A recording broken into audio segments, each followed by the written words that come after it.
We're back at Coolray Field now, Business RadioX, and we're with Reese Alexiades from Manhattan Beach, California, playing for the Savannah Bananas, outfielder. Correct. I believe. Yep. How much fun are you having with this? I'm having a blast. I've been playing pro ball for about 3 years, and it's my first year of banana ball, but I'm loving every second of it, to be honest. I want to hear your story, because every kid grows up, you want to be a Major League Baseball player. Obviously, you've taken a detour to the Bananas, which I think is even more fun and probably something you never want to stop doing, as we talk to other players about it. But how did you land with the Bananas? How did your journey get here? So I was playing in the Pioneer League the past couple years, which is independent baseball. I went there after college. Didn't get drafted, didn't get signed as a free agent. Thought I was, but didn't. Won MVP of the league last year in independent ball, but still nothing. And they reached out to me on Instagram. I went to tryout, hit for the cycle at the tryout, and next thing you know, that'll open some eyes. Yeah, it'll do. So next thing you know, they offered me a contract, and once I heard what this was all about, it's really bigger than myself, and it was a no-brainer.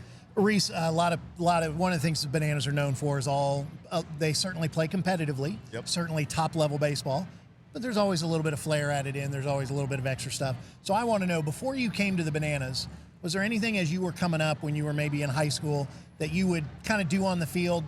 Some of your coaches might have called it showboating, but now you realize, I think I was just playing banana ball a little early. I'll be honest with you. I was always head down, hard 90 to first.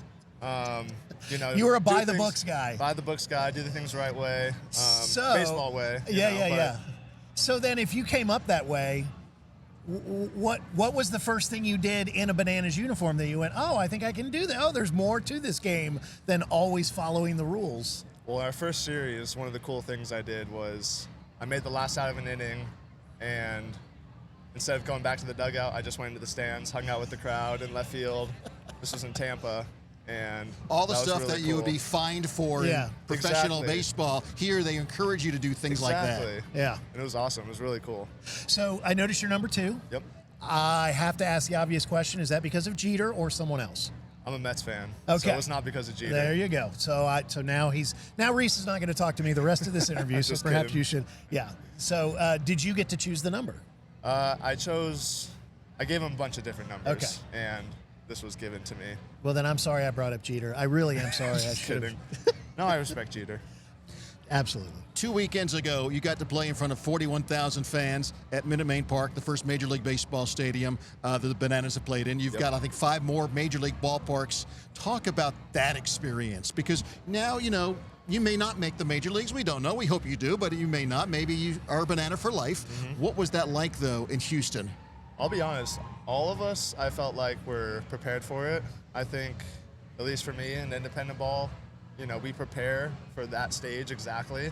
That's what we all want to do. And, I felt like me and everyone on the Bananas and Party Animals, they were ready for that moment. And, we put on a great show. It was a lot of fun.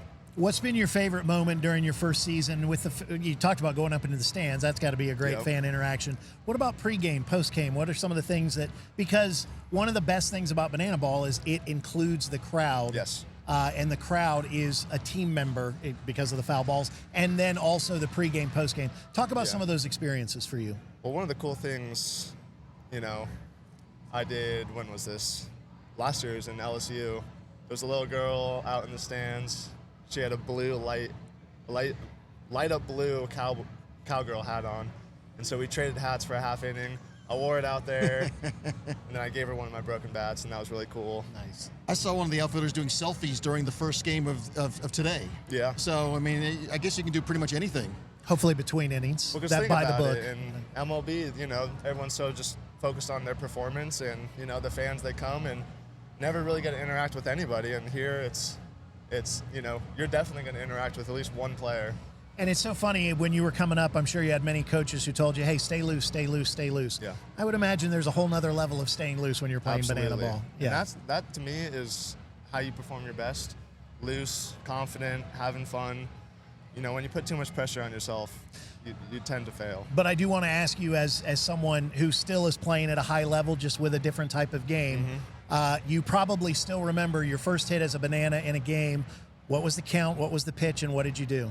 It was, I think it was a first pitch fastball. Yeah. Just hit it off the end, little blooper to right field. Barrels are overrated. And Nice in little bloop, base hit. Absolutely. And in the scorebook, it was a line drive. Exactly. Almost made it to the gap. 112 off the bat. All right, Reese, we know you got to get ready for the next game, so thank you for stopping by. I appreciate it. Thank you for having me.